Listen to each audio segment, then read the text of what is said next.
ہر گاؤں میں پہلے ایک بہت بڑا درخت ہوتا تھا جو گاؤں والوں کی بیٹھک کا کام دیتا تھا۔ سب مل جل کر اس کے نیچے بیٹھتے تھے، اپنے دکھ سکھ وہاں پر بیان کیے جاتے تھے۔ ہر بندہ دوسرے کے دکھ سکھ کو جان بھی لیتا تھا اور بانٹتا بھی تھا۔ پھر وقت بدلا، حالات بدلے اور اپنی اپنی الگ الگ بیٹھک بنا لی گئی۔ پھر حالات مزید بدلے، اپنی انا کی خاطر دوسروں کی بیٹھک میں جانا بھی چھوڑ دیا۔ یوں تعلقات گلی میں سلام دعا تک رہ گئے۔ پھر سلام دعا بھی انا کی نظر ہو گئی۔ اب حالات یہ ہے کہ اپنی اپنی چار دیواری میں بند ہو کر رہ گئے۔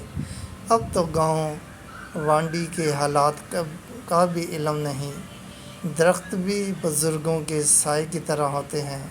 درخت ختم ہوئے، محفلیں ختم ہو گئی۔ اب تو گاؤں میں رونقیں بھی ختم ہو گئی۔